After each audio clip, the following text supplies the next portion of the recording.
Have you ever had one of those days where on the outside everything looks okay? You're functioning, getting things done, even smiling here and there. But on the inside, there's this heaviness that you can't shake.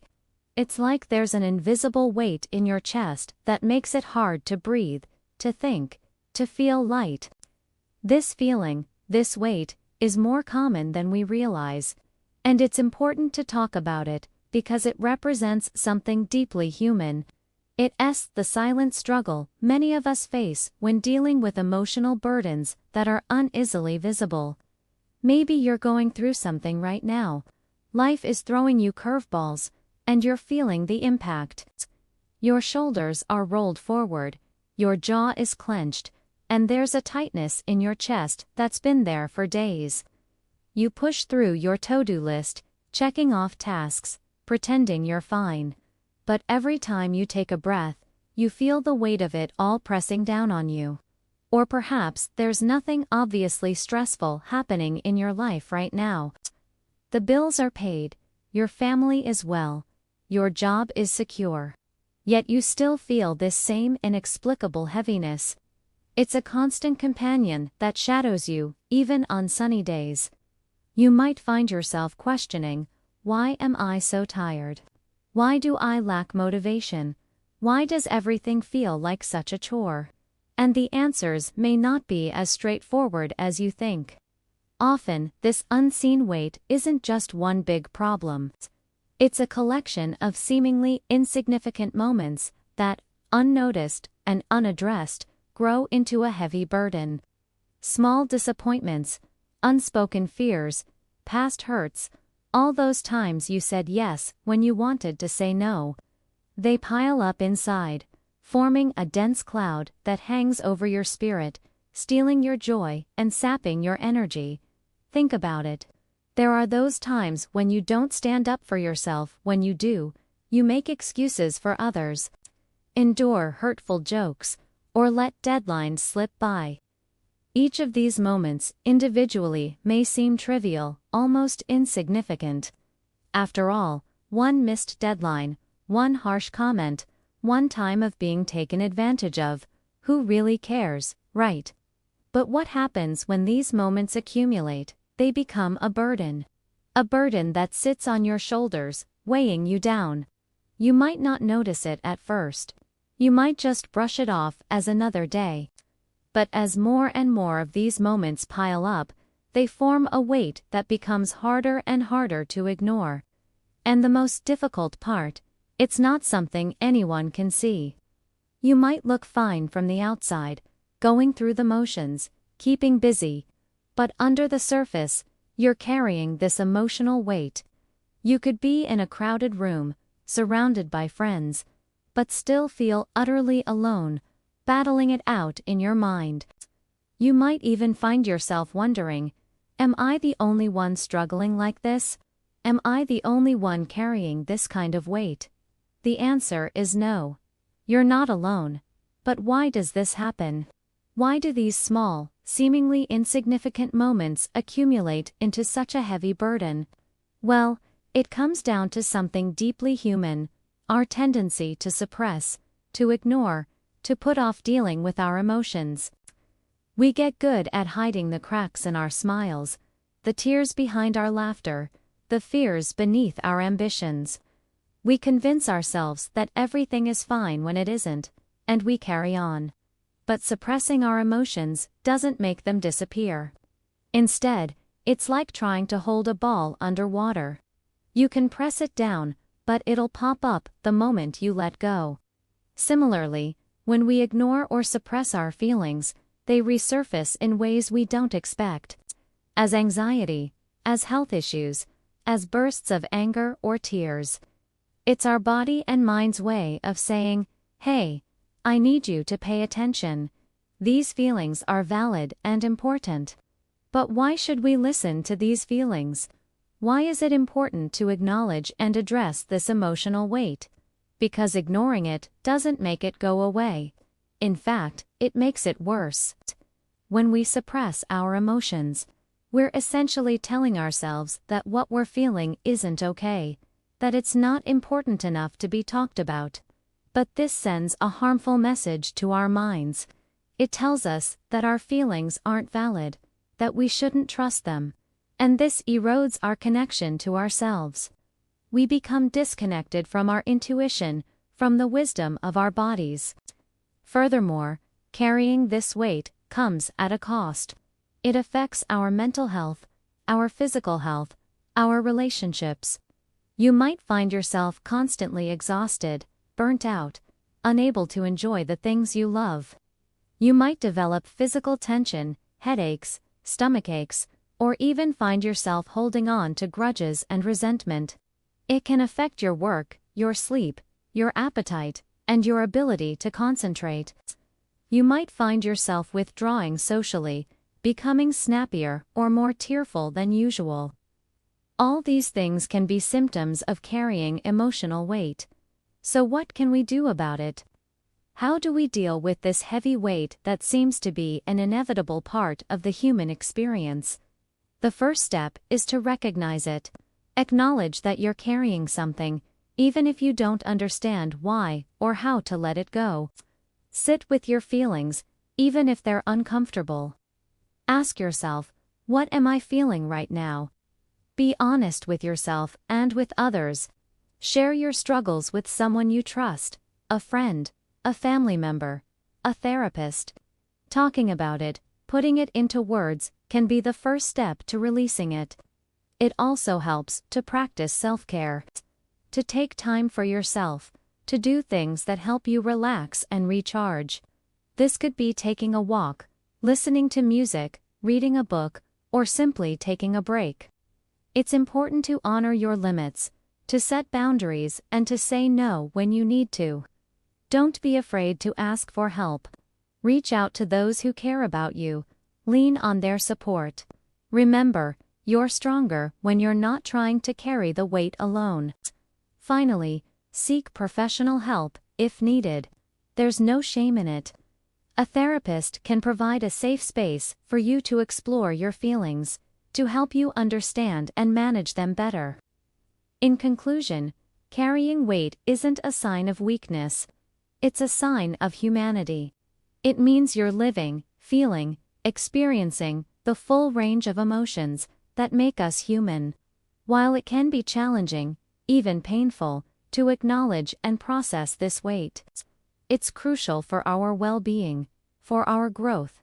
By recognizing it, by seeking help when needed, and by nurturing ourselves, we can learn to carry our weight with grace and resilience. We can turn our struggles into strength, our pain into wisdom, our scars into stories. Remember, you're not alone in this journey. And the first step to lighter steps is recognizing what you're carrying. So breathe deeply, my friends. Tune into your body. What do you feel? Let's start the conversation. A lot of the time, especially when we're stressed, we don't catch it. We don't catch how much our words are impacting our mood, our energy, our actions. But here's the thing. The words you use to talk to yourself, to explain your experiences, they shape your reality. They're a kind of self-fulfilling prophecy. When you say, "I'm overwhelmed," do you brace for impact? Do you feel a sudden rush of anxiety? "I'm stressed," and your body clenches up. "I'm scared," and you freeze. Your words set off an alarm inside. So if we want to cultivate more peace, more stability, more groundedness, we need to pay attention to our language. We need to become more aware of what we say and what we feed ourselves. Because it is easy to say, "I'm anxious," "I'm nervous," "I'm overwhelmed," and then feel those things intensify, like it's a loop. So one of the most powerful tools we have is becoming conscious of our words, especially in those moments when it feels like everything is crashing down around us. When life gets loud and messy and overwhelming, it's easy to turn to absolutes. Everything sucks. This never ends well. Why does it always happen to me? Why do we lean towards these sweeping statements? Maybe it's because in the chaos, We need to make sense of what's happening. We need to categorize, to label, to find an answer. Or maybe it's because when life gets hard, we naturally catastrophize. We imagine the worst-case scenarios. We think of every possible thing that could go wrong. We focus on the what-ifs until the present moment seems too much to bear. Either way, the result is the same. When we turn to absolutes, when we paint everything in black and white, we lose the ability to navigate the gray areas. We shut down our intuition. We block the possibility of multiple perspectives. And in doing so, we prevent ourselves from finding creative solutions. But what if instead of drowning in the why and the what-ifs, we leaned into curiosity? What if in those moments, we stopped for a second and asked, what's actually happening right now? It sounds simple, doesn't it? Just naming what's happening. But when we stop focusing on the extremes and zoom into the present moment, we regain a sense of control. We anchor ourselves in reality. Suddenly, instead of feeling helpless and overwhelmed, we open the door to possibilities. We remember that we're not at the mercy of circumstances. We're not victims of fate. We have choices, even if they're small ones. Think of it like this. Imagine you're in a boat in the middle of the ocean. The waves are high, the wind is strong, and you feel like you're losing control. You keep saying, "Oh my God, the storm is raging. I'm gonna capsize. I'm gonna drown." And the more you say it, the more you panic, the harder you struggle, the more likely you are to capsize. But what if instead you focused on the present moment? What if you looked at the waves and said, that wave is coming in fast. I'm gonna adjust my sail. Instead of fighting the storm, you work with it. You become one with the waves. You ride the winds. Suddenly, instead of being overwhelmed by the storm, you're navigating it. So when life feels chaotic, when it feels like everything is crashing down around you, stop for a second. Take a deep breath. Anchor yourself in the present moment. Name what's happening without judgment. The dishes are piled up in the sink. The laundry is overflowing. I'm running late for work. My boss is gonna be mad. Simply name it. Don't fight it. Don't try to push it away. Just acknowledge it. Once you do, you'll start to feel a sense of calm. You'll start to see options. Maybe you decide to tackle the dishes first, then move on to the laundry. Maybe you take a few deep breaths, reminding yourself that being late doesn't mean you're a failure. Maybe you call your boss to let them know you're running a few minutes behind. Whatever you do, you're doing it from a place of presence. You're not letting the storm consume you. You're riding it. Here's the beautiful part. When you start to practice this, when you train yourself to zoom in and name your reality, you'll start to see that most of the time, the catastrophic thoughts that pop up are just that, thoughts. They're not facts. They're not absolute truths. They're just stories your brain is telling itself to protect you, to keep you safe. When we say this is awful, this is hopeless, this will never end well, we're cutting ourselves off from possibilities. We're blocking our own creativity. But when we pause and we say, this is difficult, this is uncomfortable, this is frustrating, we open ourselves up to solutions. We allow our intuition to guide us. We trust that we can navigate whatever challenges come our way. And it's not just about finding solutions. It's also about accepting what is. It's about surrendering to the present moment. When we resist reality, when we fight against what is, we amplify our suffering. We add extra weight to the situation. But when we lean into it, when we say, yes, this is hard, but it's also an opportunity to learn, to grow, to become more resilient, we transform the experience. We take something that could potentially break us and mold it into something that makes us stronger. So next time life feels overwhelming, next time you're tempted to throw your hands up in the air and say, "I can't, it's impossible, it's too much," stop for a second. Ground yourself in the present moment. Zoom in and ask yourself, what's actually happening right now? Once you have an honest answer, take a deep breath. Feel your feet on the ground, feel your body in the chair, feel your hands in your lap. And from that place of presence, ask yourself, how can I move forward?